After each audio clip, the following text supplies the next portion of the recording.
이에 보아스가 룻을 맞이하여 아내로 삼고 그에게 들어가더니 갔더니 여호와께서 그에게 임신하게 하심으로 그가 아들을 낳은지라.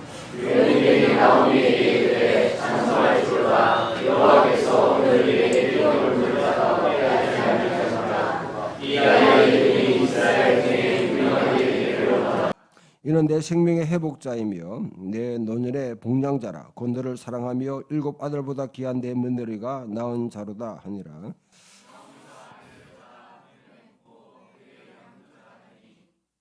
그의 이웃 여인들이 그에게 이름을 지어주되 나오미에게 아들이 태어났다 하여 그의 이름을 오벳이라 하였는데 그는 다윗의 아버지인 이새의 아버지였더라.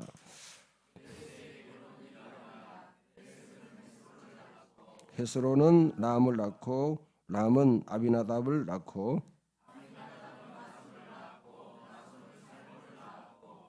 살몬은 보아스를 낳았고 보아스는 오벳을 낳았고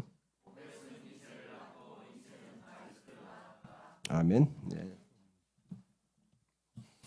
네, 우리 강사님 그 메시지 전한 가운데 한 개 좀 수정할 것 미안합니다. 네.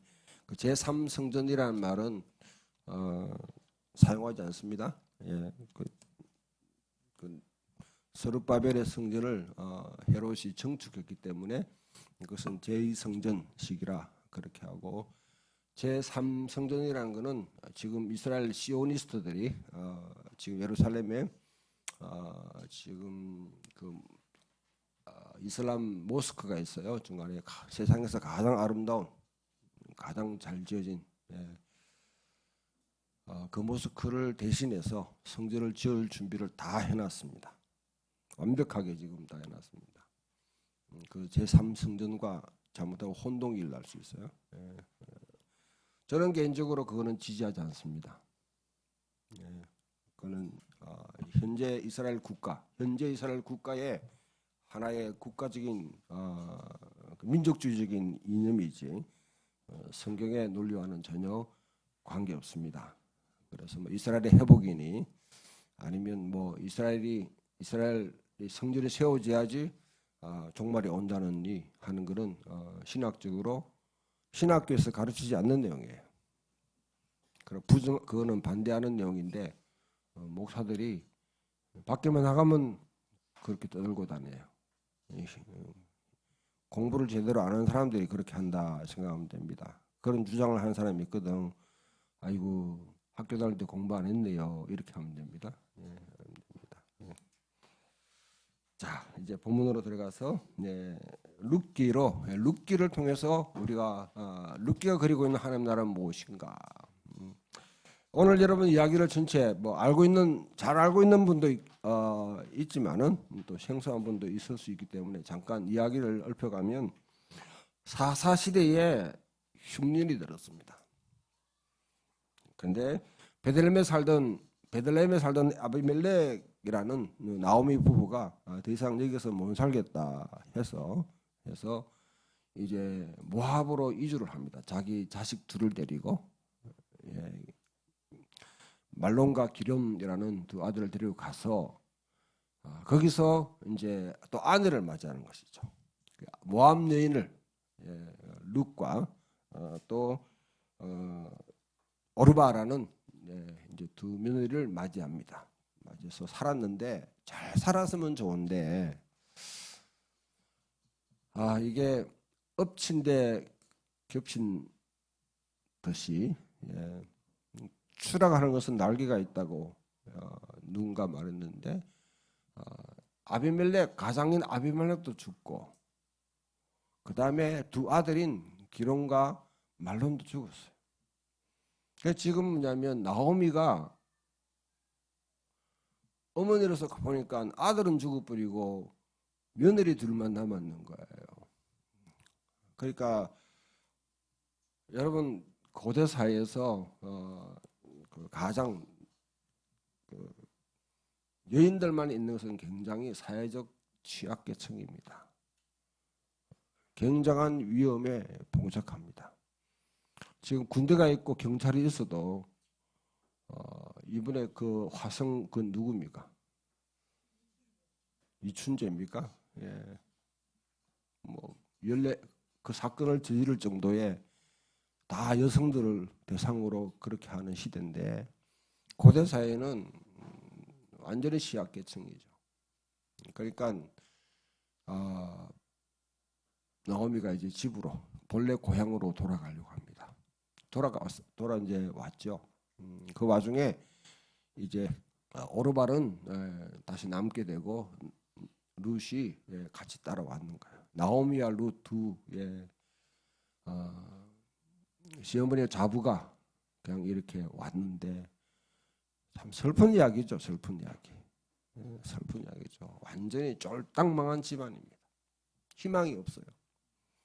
그 룻이 이제 밖에 나가서 이삭줍기를 해서 가정을 꾸려 나가는 그런 상황 속에 보아스가 룻을 아주 참 어렵게 보았습니다. 어렵게 봐서 그래서 눈을 찍고 이제 보니까 이제 거둬들이려고 하다 보니까 문제가 한 게 딱 걸리는 게 고대 사회는 이제 법에 이런 게 있습니다. 한 집안이 쭉 흘러가는데 대가 끊기는 상황이 되면 가장 가까운 친척이 그 여인을 맞아들여서 소위 말 이제 이렇게 대를 이어갈 수 있도록 하는 그것을 뭐 영어로는 레브레이트 결혼법이라고 그렇게 하는데요. 차대 결혼법, 형수치사법 뭐 등등 많이 번역됩니다. 한글로는 우리 한국에는 그런 그게 없잖아요. 없다 보니까 그렇게 이제 하려고 지금 오늘 본문에 보면 그 다음에 근데 이 여인만 딱 거두는 것이 아니라 여기에 여러분 전제하는 것은 뭐냐면 아비멜렉이 집을 떠날 때 그냥 떠난 게 아니고 집을 다 파는 거죠. 자기 사는 기업을 집과 그 다음에 이제 밭을 다 파는 거죠.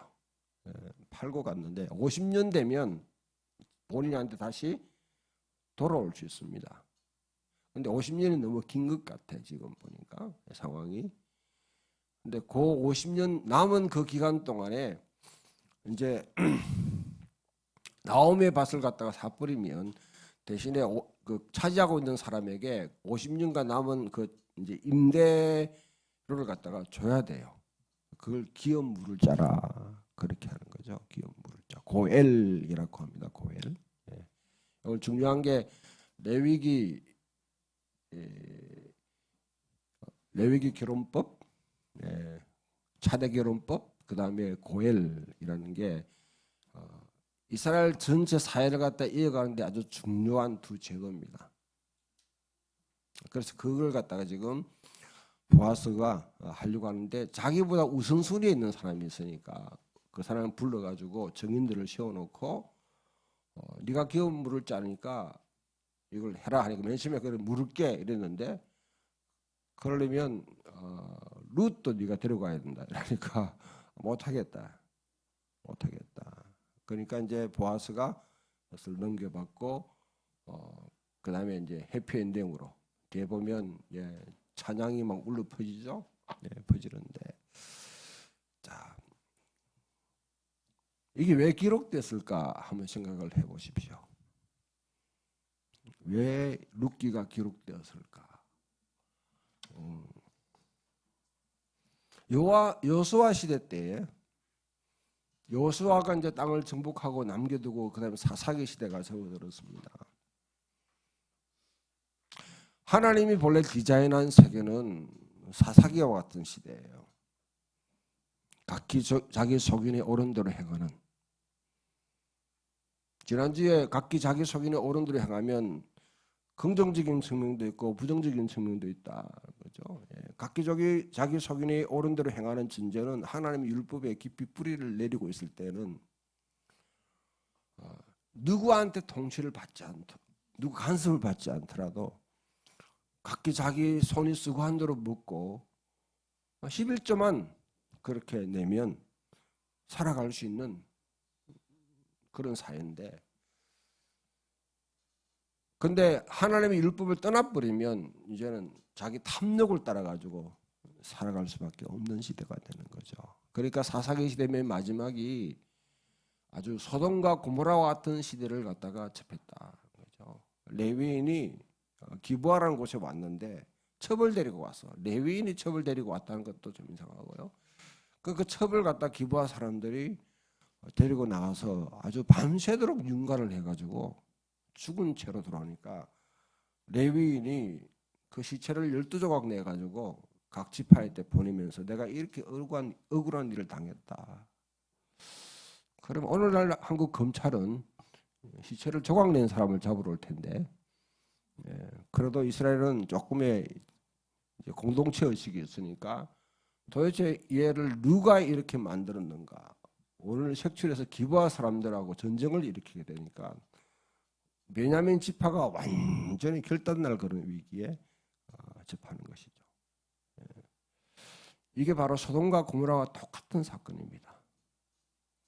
그 소돔과 고모라에 여러분 롯이 그때는 롯이 들어갔고 뒤에 천사가 들어갔는데 내가 불러서 상관하리라 그렇게 하는데 그걸 자꾸 동성애라고 자꾸 그렇게 하는 사람들이 있는데 아무 말해도 말을 안 들어요.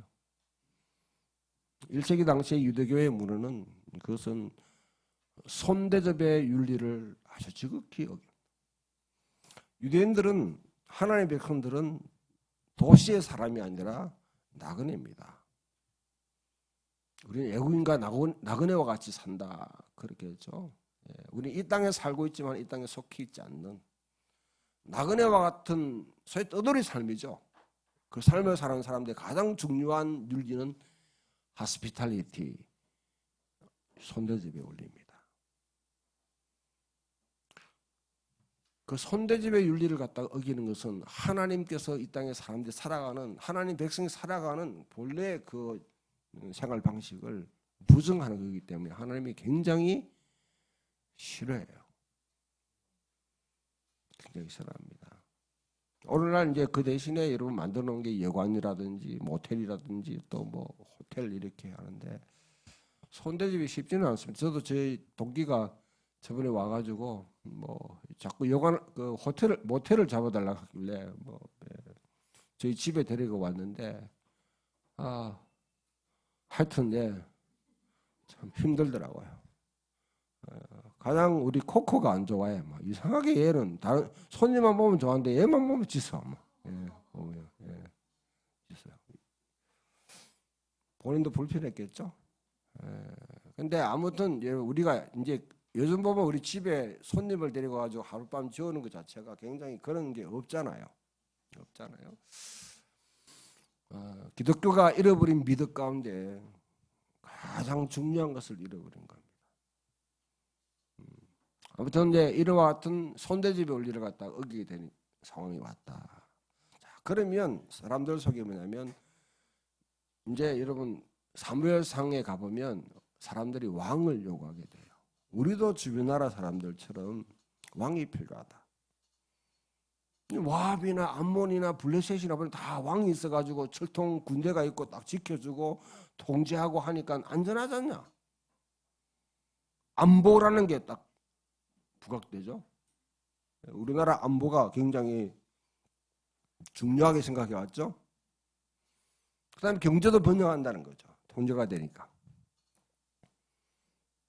일률적으로 전체를 갖다가 다스리 생각하니까 그 왕이 필요하다 하는 이 상황에 접어드는 것이죠. 그래서 결국 왕을 세우게 되고 사울을 쓰게 되고 사울은 폐위되고 그 다음에 다윗 왕가가 서서 계속 이어나가는 그 시대에 사람들 속에 하나의 이제 다윗 왕가가 등락할 때 하나의 의문이 들고 아니면 질문이 생기죠. 다윗이 뭔데? 공식적으로 생각해버리면 여러분 사무엘이 하나님이 명령해서 사무엘이 가서 기름 부었다 이러면 끝나요. 공식적인 하나의 발언입니다. 그러나 많은 사람을 설득시킬 수 있는 논리는 아니에요. 소개만 시키니까 그대로 해라. 그거로는 설득이 안 되죠. 그러다 보니까 사람들 속에 뭐냐면 다윗이 뭔데 다윗이 뭔데? 다윗 왕가가 도대체 뭐냐? 이런 질문이 등장할 때에 아마 룻기는 그것을 하나의 뭐냐면 어느 정도 뒷받침하기 위해서 기록됐던 책인 것 같아요. 다윗 왕가가 어떻게 생겼는가? 그래서 이 아비멜렉 가정의 이 불행한 사건으로 바탕으로 해가지고 하나의 룻이라는 년이 등장하고 거기서 그 가정을 받아줬던 그 땅에서 가장 취약계층이 되는 그 나오미의 가정을 받아줬던 보아스를 통해서 룻과 보아스를 통해서 결국은 계통이 이어지게 되고 다윗이 탄생했다. 여기서 여러분 한번 생각해 보게 되면 하나님께서 왜 다윗 왕가를 세웠는가? 그 목적 자체가 이 룻기에 있는 것이죠. 왕을 세웠다. 앞에도 우리 준사님이 성전에 대해서 이야기했는데 하나님께서 성전을 세운다? 안 세운다? 하나님은 거기에 관심이 없어요. 사람들의 관심입니다. 종교적인 발로죠.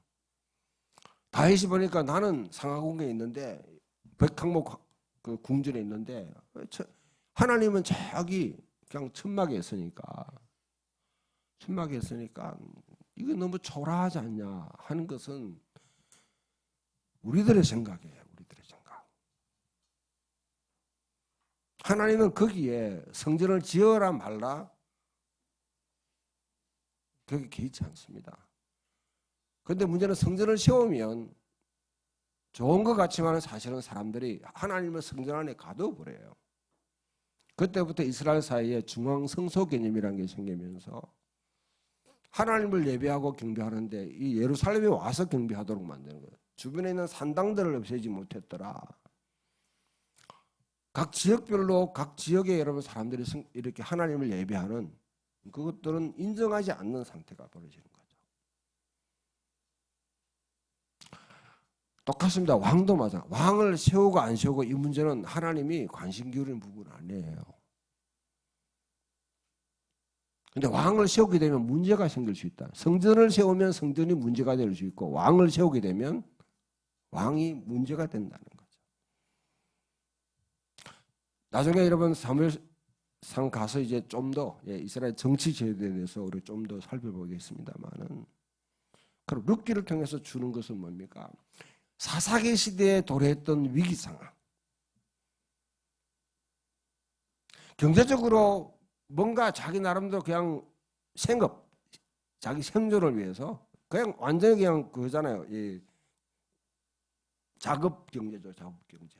불에서 먹고 살고, 불을 먹고 살고. 여기에 누가 딱 개입해버리면 문제가 다 생기는 그런 상황인데 그렇게 살아가는 게 본래 하나님이 원했던 창조 세계에 하나님이 사람들이 살아가도록 하는 하나의 원리인데 그게 안 돼, 그게 위험에 봉착하게 되고 그게 가장 큰 게 이제 자연재해의 문제가 딱 돼요. 온갖 가지 태풍이 부친다든지 아니면 기근이 온다든지 지진이 일어난다든지 이런 상황이 오게 되면 작업 경제를 추구하는 나라는 솔수문책입니다. 북한이 그래서 붕괴된 거예요. 북한 경제가. 근데 그러니까 사람들이 왕을 근데 그거로 거치는 것이 아니라 이게 윤리적 타락으로 이제 살기에 각박하다 보니까 내가 여러분 조금 여유가 있으면 내 가까운 친척부터 제 같으면 여러분 제 본가 그다음에 처가 그렇게 여러분 관심을 기울이는데 좀 더 여유가 있으면 더 멀리 이렇게 갈 수 있겠죠. 옛날에는 조금 더 유력한 사람들은 그 부족 전체를 갖다가 돌보는 거죠. 야베스 같은 사람을 보게 되면 그것도 유다 지파의 한 사람인데 고통스럽게 어떻게 낳았는지 보면 아주 어렵게 낳았는데 야베스가 기도했어요. 하나님 내게 복의 복을 주사 번성하게 하시고 환난을 벗어나 근심이 없게 하옵소서. 내 지경을 넓혀주시고 환난을 벗어나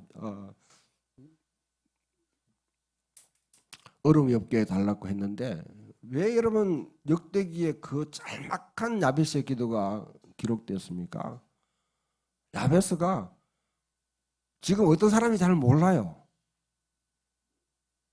이스라엘 역사에 암만 뒤져봐도 연결하기 힘들어요. 그러나 기억에 남는 것은 한 사람인데 유다 지파가 전체를 갖다가 이렇게 내려오는 가운데 아주 중간에 아주 중요한 역할을 했는데 자기 혼자 먹고 사는 것이 아니라 한 지파의 운명 전체를 갖다가 감당할 정도로 중요한 역할을 했다는 것이죠. 그렇게 이렇게 여러분 좀 부자가 되고 좀 이렇게 겸손하게 되면 자기 혼자 자기 가문만 책임지는 것이 아니라 좀 더 지평을 넓혀가지고 자기 지파 아니면 민족 전체를 책임지는 그런 상태에 가게 되는데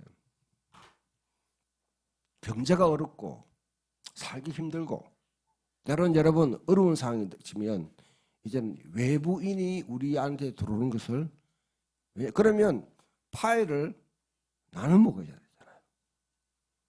나눠 먹어야 되죠. 그러니까 손대접하는 외부인을 대하는 태도가 각박해지는 거예요. 각박해지는 거예요.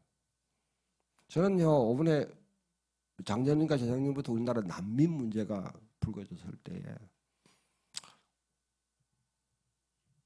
그냥 여러분 우리가 백이 민족이고 우리가 단일 민족이기 때문에 그냥 사람들이 외부 사람들한테 그와 같이 관심 기울인 게 돼서 조금 불편하다 하는 것은 나는 이해를 해요.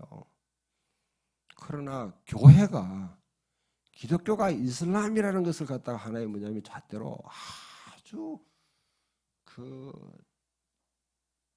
가짜 뉴스를 만들어가면서 극렬히 반대하는 거 보고 우리 한국 기독교가 어떤 기독교인지 고스란히 들어야 되는 겁니다. 예수님도 난민이었어요. 헤롯한테 헤롯이 다 죽이려 할 때 애굽으로 도망갔잖아요. 난민이었어요. 아브라함도 난민이었습니다. 이스라엘 백성들도 광야에 나오면 난민이었어요. 우리의 정체성은 나그네와 외국인과 같아 그렇게 했습니다. 언제 기독교가 여러분 한국 기독교가 이렇게 기득권 세력이 돼가지고 우리 틀 안에 누구 들어오면 어려워하고 이렇게 됐는지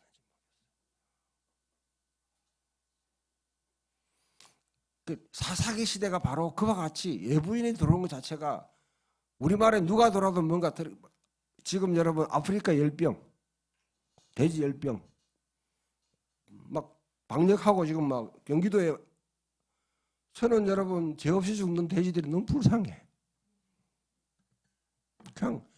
그냥 그렇게 파묻어 버리잖아. 왜? 인간들의 복지를 위해 가지고 안전을 위해 가지고 그와 같이 여러분 사람들이 동물들의 여러분 그런 거기에 대해서는 전혀 생각하지 않아요. 또 안 할 수도 없는 거고 이런 상황을 만들어 놓은 거죠 지금. 자 이런 상황 속에 결국 사람들은 왕을 세우는 길로 선택하게 되는데 하나님이 왕정제도가 잘못됐다 잘했다 그래 좋다 왕정제도 해라. 그러나 분명히 지켜야 할 도가 있다. 하나님 분명히 제한된 왕건제도를 줍니다. 제한된. 우리나라도 보면 저는 이번에 상권 분립이라는 그런 체제 속에서 대통령제를 우리가 추구하는데 이때까지 대통령들이 권한이 너무 많아요. 그 제왕적 대통령제라고 그렇게 하지 않습니까? 국회의원도 세계 어느 나라에 이러면 국회의원 비교가 우리나라 국회의원들처럼 이렇게 특권을 누리는 나라가 없습니다. 스웨덴이나 덴마크의 국회의원들은 자전거 타고 통행해요. 비서관이 없어요. 월급도요 그냥 공무원 수준입니다. 특권들 다 내려놓게 만들어야 돼요. 청와대 저거 다 없애버리고 저 밑에 저 세종시로 보내가지고 그냥 집무하도록 만들고요. 영국의 다우닝가처럼요. 주택가에 그냥 붙어있게 만들면 되죠. 왜 특권의식을 이렇게 만듭니까? 사법, 검찰죠. 여러분 깊이 봐보면 지금 한국의 여러분 이 검찰 제도는 일제가 만드는 겁니다. 그리고 70년간의 분단 사회에서 안보를 빌미로 해가지고 막강한 권력을 휘두르면서 이때까지 무소불위의 권력을 휘두른 겁니다. 저는 이번에 조국 사건을 보면서 분개한 거는 조국 자체가 죄를 짓다 안 짓다는 검찰이 조사하면 나올 거예요. 아마 먼지 털듯이 다 털 겁니다. 죄가 나오면 결과를 받아야 되죠. 아마 조국이라 할지라도. 그러나 저는 그걸 보면 선별적 수사를 하는 거죠. 김원정 여러분 검사가 왜 붕괴합니까? 검찰 내부에 있던 문제를 두고 자기가 여러분 직접 그 직전 여러분 검찰총장 고발했는데 깔아뭉개고 하나도 조사하지 않아요. 세월호 가서 있을 때 얼마나 수사력을 동원해가지고 수사했습니까? 그런데 지금 한 사람을 여러분 두고 세월호에 동원된 모든 여러분 검사보다 훨씬 더 많은 300명의 여러분 검사를 투입해가지고 문지 털듯이 하는 이 선별적 여러분 이런 정의가 나는 여러분 예외다고 생각하지 마세요. 검찰이 마음만 먹으면 우리 집에도요. 제 페이스북 쫙 보고 여러분 불량하다 싶으면 저희 집에 닥쳐가지고 다 가져가 버릴 수 있어요. 목욕실에 있는 컴퓨터 바로 가져가 버리면 됩니다. 난 작업 하나도 못해요. 바로 이게 여러분 대한민국 검찰입니다. 그러니까 권력은 제한이 있어야 돼요. 제한이. 견제가 있어야 되는 겁니다. 하나님의 성경에 왕권 제도를 세울 때 분명히 제한을 두고 있습니다. 그 제한 속에 분명히 여러분 성경이 말하는 것은 이 룻기가 이야기하는 것은 뭐냐면 다윗 왕가를 세우는데 다윗 왕가가 해야 될 일은 너 왕가의 본유 자체가 왕가가 세워지는 그 가물이 여러분 세워지는 본 그 바탕에는 그 역사 속에는 뭐가 있습니까? 너희들은 기업 무르기, 고엘제도, 그 다음에 형사치수제, 레위기법 결혼과 같이 내가 끓이는 자를 갖다 이어주는 하나의 사랑관계에서 여러분 가정을 갖다 이어가는 것이 아니라 의무적인 책임으로서 뭐냐면 가정을 이어가는 이런 것을 해야 되는 그 역할을 감당하라는 것이 달리 말하면 이게 희년법을 확대한 것입니다. 레위기 25장의 희년법을 쭉 읽어보면 기업 무르기 그 다음에 대를 잇는 이 결혼법이 다 나와요. 좀 더 우리가 여러분 이야기해보면 룻기는 하나님께서 사울 왕가를 폐해시키고 다윗 왕가를 세웠을 때 그 정당성은 뭐냐면 너는 정치를 하되 왕이 되되 너 자신의 뭐냐면 무소불위의 권력을 휘두르면서 호의호식하고 자신의 영광을 추구하는 그런 왕이 아니라 하나님이 이스라엘 백성에 남겨주신 가장 귀한 희년법을 너 통치를 통해서 실현하는 그런 왕이 되라는 거예요.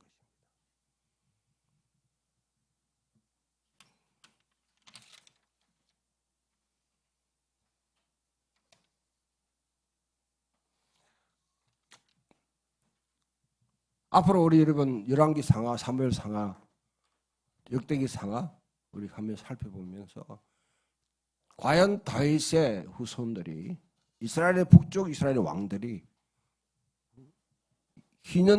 하나님의 희년 사회를 이루고자 하는 이 열망을 갖다가 제대로 시행했는지 안 했는지 그 관점에서 역대 왕들의 행적을 평가해야 됩니다.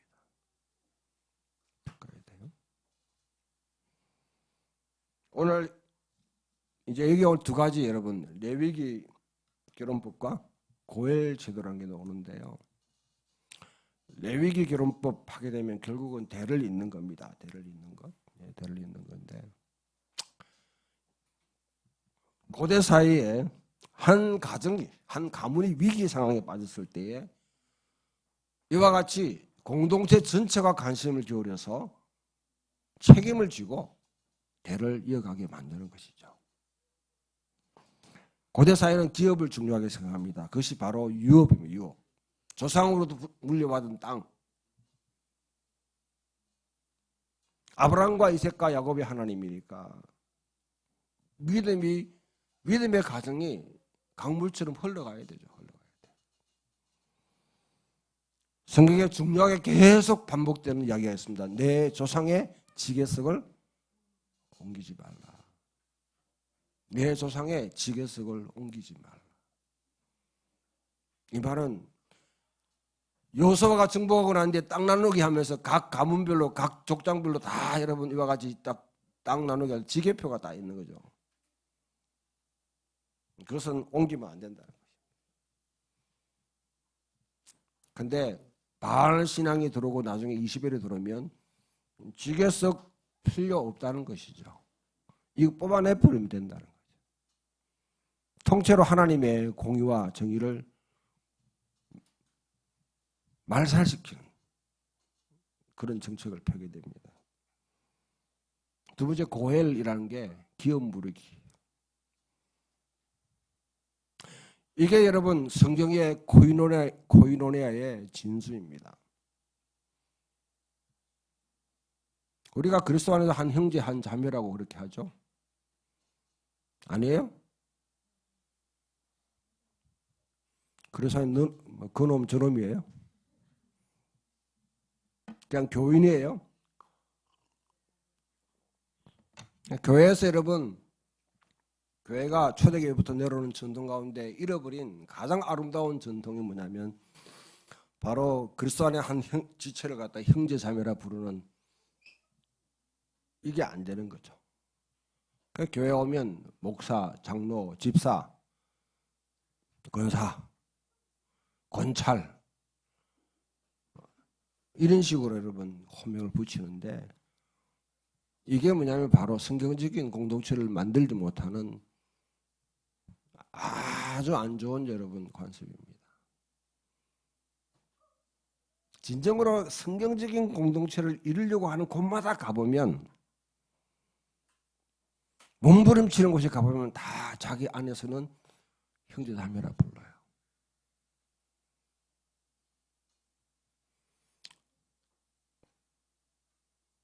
예서원에 여러분 대천덕 신부님 하게 되면 잘 아시는 분이죠.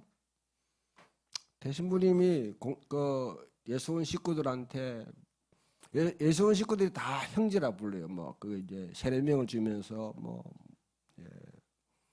여성은 뭐 룻자매, 뭐 라합자매 뭐 이렇게 부르고 형제들은 뭐 사무엘 형제, 솔로몬 형제 이렇게 부르는데 대신부님 보고 형제라 부르게 하는데 한국 사람 정서상이 불러주지가 않는 거야. 한만 부르라고 해도. 독일이나 여러분, 근데 우리나라는 이게 뭐냐면 이 동양 문화는 하여튼 이게 있잖아요 보면. 근데 서양의 프랑스의 여러분 저기 떼제 공동체라든지 그 다음에 스위스 라브리라든지 그 다음에 영국의 여러분 아이오나 공동체 등등 베른호프 여러분 공동체라 여러 공동체가 있습니다. 가면 다 형제라 불러요. 우리가 그걸 부르고 안 부르고가 중요한 게 아니고 진짜 이 우리 울타리에 있는 사람들이 내 형제 내 자매로 내 형제 내 자매라 부르는 그 말은 성령의 가장 중요한 역사는 코이노니아라고 그러겠습니다.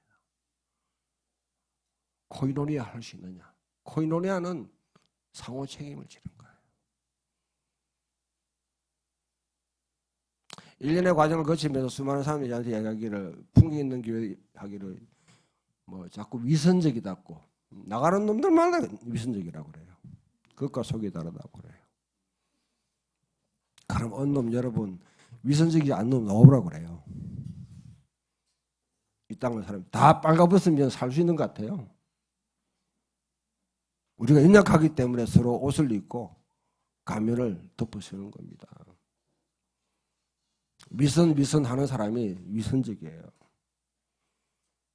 서로의 위선을 갖다 인정해 줄 수 있어야 됩니다. 그것이 서로의 연약하기 때문에 그런 거예요. 그렇다 할지라도 거기에 머물지 말고 좀 더 나가면서 우리가 서로를 책임지려고 하는. 자, 빚이 누가 져가지고 지금 살 수 없는 상황이 된다면 빚을 함께 모아가지고 갚아주고 다시 살아갈 수 있는 길을 열어줄 수 있는.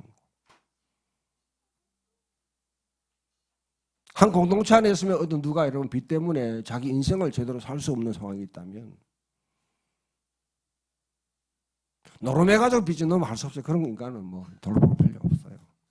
그래 최선을 다해서 살아가는데 어쩌다가 여러분 뭐 실수해가지고 망할 수가 있잖아요. 집이 없다. 아직도 여러분 새방에 살거나 아니면 지금도 월세에 살고 있다. 최소한의 여러분 기본적인 인권이 자기 집은 있어야 되는데 살 집은 안정감을 누리고 살아갈 수 있는 것.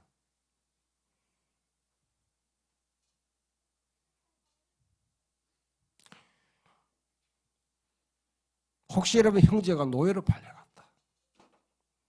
그걸 보고 네가 잘못해 그렇다. 좋다 꼴 좋다. 그렇게 당해봐야 한다.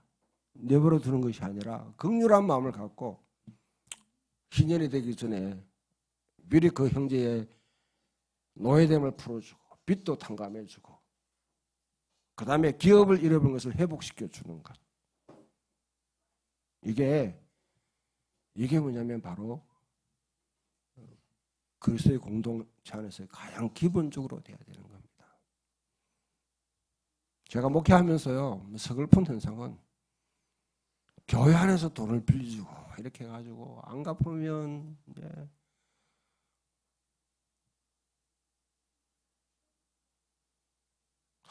아주 그게 여러분 믿음의 형제 자매들이 해야 될 일이 아니잖아요. 그게 갚을 수 없는 능력이 없는 사람한테 빚내라고 엎박 지르고 하는 거거든요. 제가 참 많이 봤습니다. 많이 봤어요.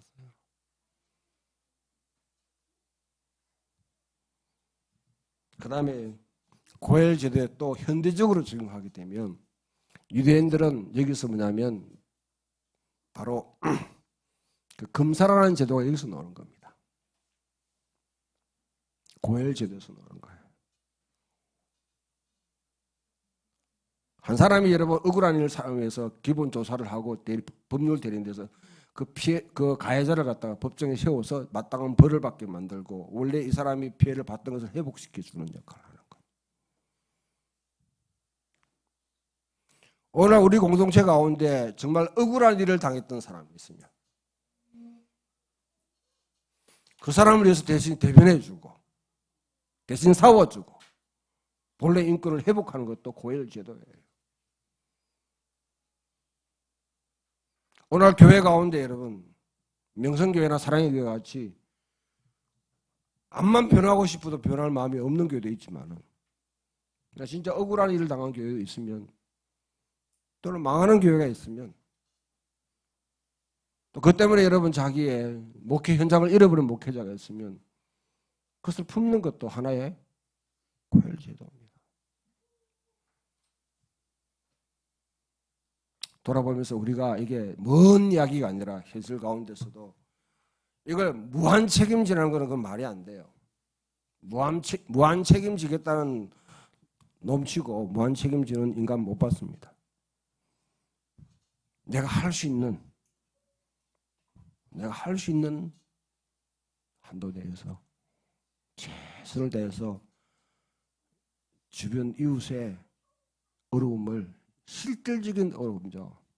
여러분 상처하는데 상처는 본인이 극복해야 돼요. 그리고 극복 못하면 목회자한테 아니면 공동체에 누구 이렇게 해가지고 내놓고 도와주는 것도 하나의 고엘 제도죠.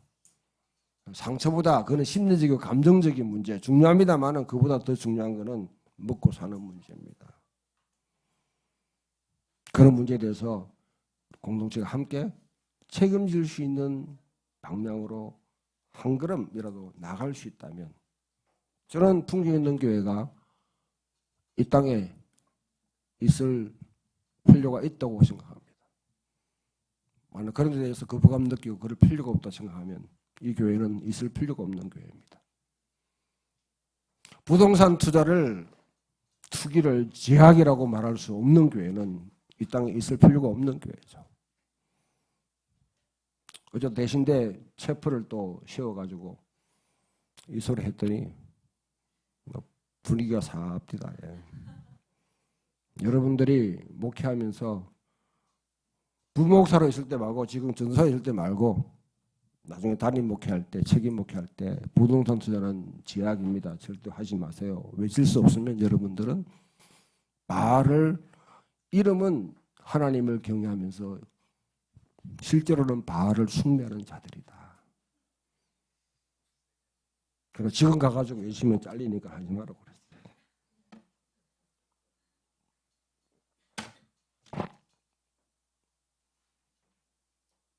성경이 말하는 정치제도는 사회주의도 아닙니다.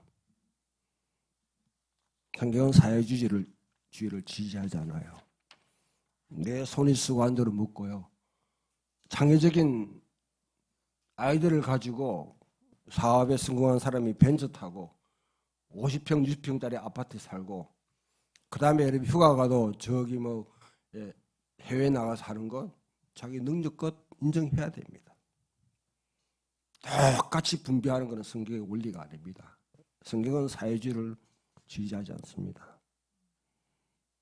그러나 사회적 약자를 품어야 된다는 것은 사회주의적인 요소가 있는 것이죠. 성경이 그렇다고 자본주의를 지지하는 것도 아닙니다. 내 능력이 쓰고 한 대로 무한 권력을 극대하면서 기득권을 위해서 약자를 희생시켜가면서 자기 자유를 갖다 누리는 그거에 대해서는 성경은 절대로 지지하지 않습니다. 성경은 지본주의입니다. 땅은 하나님의 것이니라. 희년 사회를 꿈꾸는 곳입니다. 희년제대 기본 제3의 경제법으로 우리는 이 사회를 갖다 보면서 비판할 수 있어야 되고 대안을 세워나가는 것이 바로 그리스도인이 해야 될 일이고 교회가 해야 될 일입니다. 조그만 풍경에 있는 교회가 뭘 하겠습니까마는 뭘 할 수 없다고 포기하는 것이 아니라 할 수 있는 것만큼 우리가 한다면 우리는 그래도 이 땅에 하나님 나라가 이루어지는 길에 함께 동참하는 겁니다. 아름다운 예배 드린다고 만족하지 마세요. 성경 많이 알고 성경 공부 안다고 좋아하지 마세요. 예배와 성경 공부, 기도는 다 같이 근본적으로 이 땅에 우리가 일주일상 가운데 희년사회를 이루기 위해서 하는 것이죠. 하나님을 열망합니까? 그 찬양을 한다면 그 이면을 항상 이 땅에 하나님의 공의와 정의가 이루어지도록 이 땅의 공의와 정의를 외칩니까? 반면에 하나님을 경외하는 마음이 항상 동전의 양면처럼 있어야 됩니다. 그 균형 감각을 가지고 지금도 저초동과 강화문에 떼거리로 모여있는 한국 현실을 바라보면서 기도하고 여러분 스스로가 분별하며 대안을 세워나갈 수 있는 그런 소중한 삶을 살기를 주님의 이름으로 축원합니다. 찬송가 35장 부르겠습니다.